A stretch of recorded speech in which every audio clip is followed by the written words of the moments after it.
Hello guys, hope you all doing well. स्वागत है आपका हमारे चैनल में।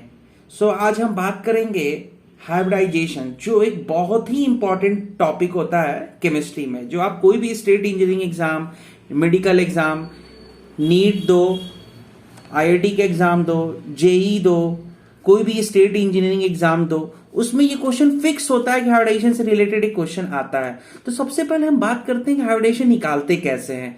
जैसे देखिए कि CH4 है, हमें पता है कि CH4 मीथेन है, तो इसका जब आप स्ट्रक्चर बनाओगे तो ये बोल देंगे कि 4 सिग्मा बॉन्ड है, तो इसका हाइब्रिडाइजेशन क्या हम बोलेंगे, sp3। चलिए ठीक है, हमें जब स्ट्रक्चर पता है तो इजीली हम देख लिए कि 4 सिंगल बॉन्ड बन रहा है, तो हम उसको बोल देंगे sp3। अब आप पूछो कि 4 क्या मतलब, ये sp3 कैसे हुआ। यहां पर टोटल सिंगल बॉन्ड कितने बन रहे हैं, फिर से आप देखो यहां पे कितने सिग्मा बॉन्ड हैं, एक यहां, एक यहां, एक यहां और एक यहां, तो टोटल कितने हुए, 4।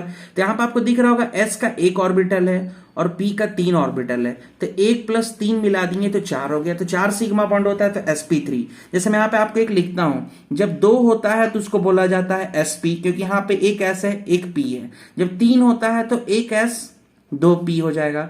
जब 4 होगा तो एक s और 3 p हो जाएगा। जब 5 होगा तो s 3p और एक d होता है। 6 होगा तो s 3p और 2d होगा।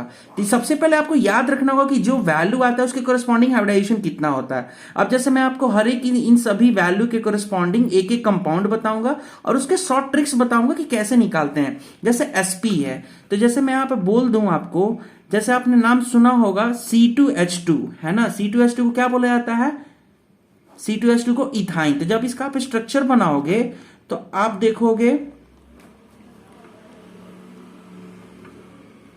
ये हो गया एल्काइन। तो अब इस एल्काइन में इस कार्बन के राउंड में हमको देखना होगा कि कितने सिंगल बॉन्ड है। एक सिंगल बॉन्ड ये रहा और एक सिंगल बॉन्ड ये रहा। उसी तरह से इस कार्बन के राउंड देखोगे आप, एक सिंगल बॉन्ड ये रहा, एक सिंगल बॉन्ड ये रहा, तो इसकी वैल्यू कितनी है, कितने सिंगल बॉन्ड हुए, 2। तो इस कार्बन का हाइब्रिडाइजेशन कितना हो जाएगा, sp। उसी तरह से इसका हो जाएगा sp, ठीक है। बट अब जैसे 4 की बात करेंगे तो हो जाएगा CH4। यहां पे भी आपको दिखेगा 4 सिंगल बॉन्ड है, तो हम बोल देंगे इसके लिए sp3। अगर मान लो वैल्यू 3 हो जाए तो इस केस में क्या होगा, जैसे एक कंपाउंड ले लीजिए जिसकी वैल्यू, जिसमें 3 सिग्मा बॉन्ड हो, तो हम बोले लेते हैं इथीन। तो इथीन का स्ट्रक्चर क्या होता है, C2H4 उसका केमिकल फॉर्मूला होता है ना।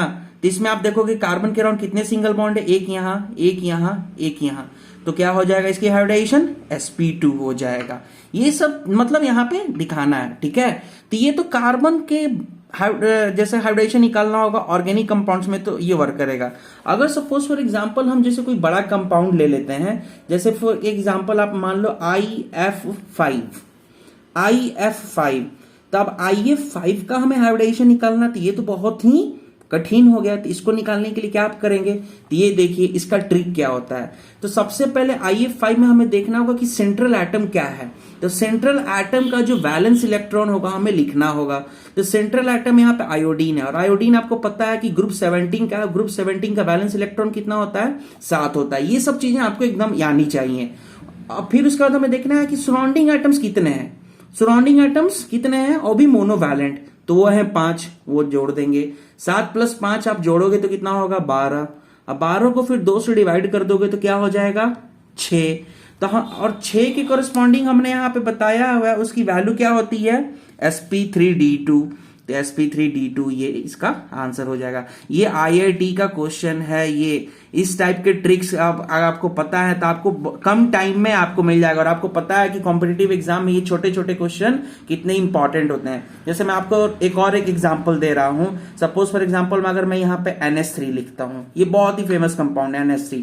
किसी भी मेडिकल एग्जाम में आप जाओगे तो हर एक साल रिपीट करके ये क्वेश्चन आते रहते कि NH3, NF2, NF3 इसकी हाइब्रिडेशन क्या होती है। तो फिर से वही कॉन्सेप्ट, सेंट्रल एटम नाइट्रोजन है जिसका वैलेंस इलेक्ट्रॉन कितना होगा, 5 हमें पता है। और सराउंडिंग एटम्स कितने हैं, 3। तो उसी तरह से 5 + 3 जोड़ देंगे। तो 5 + 3 जोड़ोगे तो आपको 8 आएगा। फिर उसको क्या करना है, 2 से डिवाइड कर देना है, तो आ जाएगा 4। तो इसकी हाइब्रिडेशन 4 के कोरस्पॉन्डिंग ऑलरेडी मैंने बताया हुआ है। इसकी हाइब्रिडेशन कितनी हो जाएगी, sp3।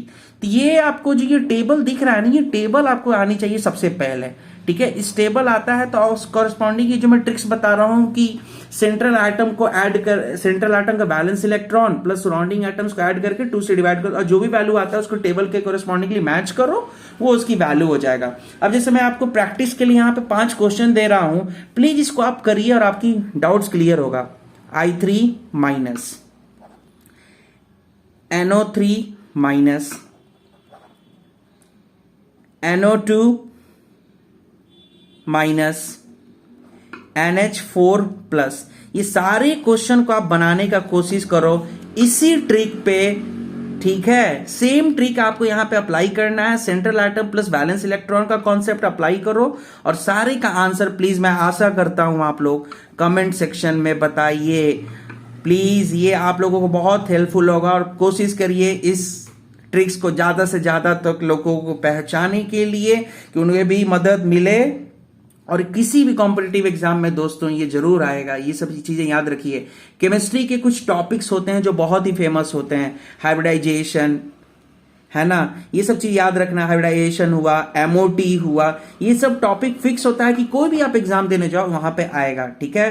तो आने वाले वीडियोस में मैं और ज्यादा क्वेश्चन और भी ट्रिक्स इस सब टॉपिक पर लाने वाला हूं, तो भूले मत, है ना। देखते रहें, चैनल सब्सक्राइब करते रहें एंड अपना भी कुछ व्यू देते रहें, हमें अच्छा लगेगा।